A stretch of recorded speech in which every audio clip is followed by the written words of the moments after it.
New videos every day.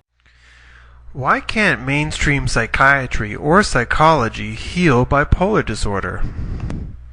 Why do religions continually demonize mental illness? Why is the experience of a manic episode treated as meaningless when it feels so meaningful?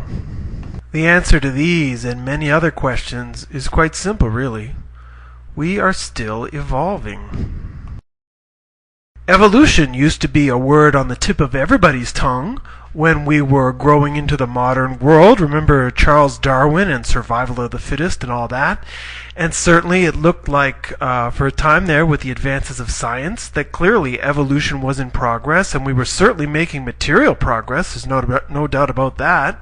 However, in my opinion, starting in the 1980s, people started to look around and wonder what exactly we were doing on the planet. Is this the way we want to evolve? We're working harder than ever. We're totally stressed out. We're stuck in traffic. We're polluting the environment. We're destroying all the wildlife on the planet. And I know I'm not the only one who's looked around and thought, is this evolution? Something has gone seriously wrong.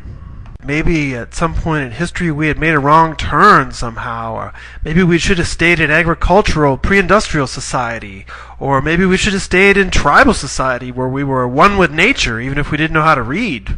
So with all this said, I was greatly relieved to find the work of Ken Wilber, who, starting with his book, A Brief History of Everything, really set me straight about how we are evolving, and that while scientific materialist society, the society that really runs our world today, is clearly in decline, what are emerging are more open, loving, spiritual levels of consciousness, and these levels of consciousness are absolutely critical for helping us to understand why we've had this huge upsurge in bipolar disorder in the last 15 years, and how for the first time since we left that tribal Garden of Eden, we are actually able to heal bipolar disorder without psychiatry in the midst of our own friends and in our own homes.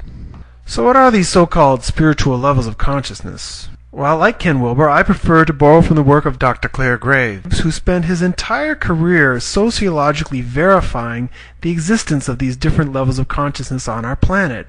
His theory of consciousness he calls spiral dynamics. Dr. Graves discovered that there are basically 7 different realities on our planet today, 7 different levels of consciousness, where people work and live and think and operate from 7 completely different perspectives. He also anticipates that even higher levels of consciousness will emerge in the future.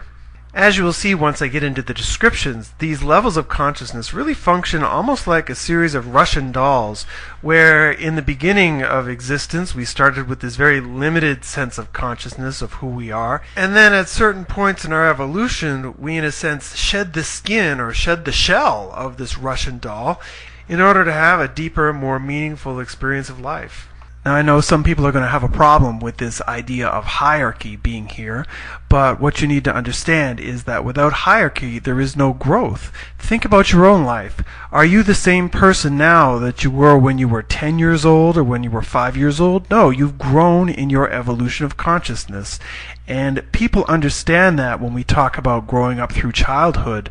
But when we actually look at adults and we say, oh, one adult is more conscious than another adult, then we get into problems. We clearly understand this with our education system, where we start in first year, like grade school, then we move up to high school, then on to university, and then possibly a master's program.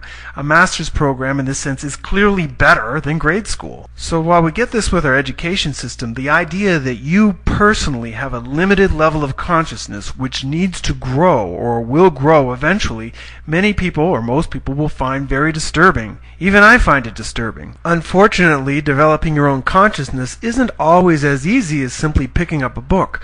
Sometimes we really need to let our old ways die and break out of that shell, or in this case, our box. So here's a quick introductory look at the 7 different levels of consciousness introduced in spiral dynamics. Level 1, archaic. Back 50,000 years ago, the world was a very dangerous place, and all these guys could do was just fight to stay alive day to day. And how did they survive? Well, just on their instincts. They didn't have a brain to think too much, so their focus was just get food, water, warmth, have sex, safety, find a cave. That's it. It didn't get much deeper than that for the caveman. Level 2, tribal. Now, what's so wizardly about the tribal level of consciousness? Well, 10,000 years ago, when the tribal level was very strong, these people saw the world in an entirely magical way. Now, it wasn't always good magic, but it was always magic. And the magic was used to influence the spirits, the spirit world, which was everywhere. So the big mission in their life was to keep the spirits happy so that the tribe could be safe. So in order to keep them happy, a big focus of their lives were obeying the spirits, being very obedient, and as well obedient to their ancestors, their chief, their elders, their entire tribe. They needed to respect and honor the tribe, and part of that involved participating in the sacred rituals and rites of passage ceremonies for the tribe. Level 3, feudal. Freed from the constraints of the tribe, my world now is all about me, and my mission is to get whatever I want. And doing that ain't easy because it's a jungle out there, so you need to demand respect. And with so much of their focus on self-gratification, these guys know how to party better than any other level. That is until level 4 comes along, because the traditional level of consciousness will show you the error of your ways. At this point, the world becomes purposeful, and your mission is to live your life with a sense of morality. I mean, what's going to happen to you after you die? Are you going to go to hell? Or are you going to go to heaven? So at the traditional level, people start to control their impulsivity by following the moral code of their religion, and hopefully if they've been good, they'll get salvation in the afterlife. And now, even though there's a lot of guilt that comes with this level, because you know you're a sinner, you know you've been a bad boy, in the long run, it builds character. It really does. So while religion does build character with its morality, some of the beliefs associated with these religions, they don't have any scientific basis. So at level 5, the modern level, it is science that becomes the religion. Our new world becomes about achieving success, not only in our eyes, but especially in the eyes of others. The new mission becomes to play the game to win, and to play by the rules, unless you can cheat without getting caught. At this point, both societies and individuals prosper with the advances that come from technology and a marketplace that is highly competitive. Unlike previous levels, change becomes a natural, ongoing part of life with constant innovation, and the whole point is to create the good life. Screw the planet. Recognizing that for many of us, the ways of the modern world have meant the internet superhighway to nowhere, along comes level 6, the postmodern level. And at this point, for the first time ever, all of a sudden it seems like we can see the world from many truths. Up until now, every level has thought that it just had the answer. But these people see the world in pluralistic terms, many truths, many moralities. Who's right? Who's wrong? Who knows? So the mission here is to bring harmony through understanding. And for the first time ever, we're really listening to each other. And for the first time since science told you that God doesn't really exist, you start to awaken to a new sense of spirituality, and you return to the deeper questions of the meaning in life and start to question your material focus on just solely money, status, and power. Like, is that the only reason we're here, just to survive? And along with checking out other cultures and other ways of doing things in your quest, you might just step in and try and help the planet Earth heal a little bit along the way. Now, level 6 is convinced there's many ways to look at the world, many truths, but there's only one problem. None of the other levels see it that way. So they're always fighting with them. They fight with people for being narrow-minded. So as a result, they're fighting with just about 80% of the world's population, because for the rest of us, there are no other realities. There's my reality. Screw the rest. You're all wrong. And that's part of what makes level 7 so interesting, is that for the first time in human history, we have a growing population of people who are not fighting with other levels of consciousness. Part of the reason is they see value in all the other levels. They see value in multiple perspectives, in morality, in success, in egotistic impulse. They see value in survival and security.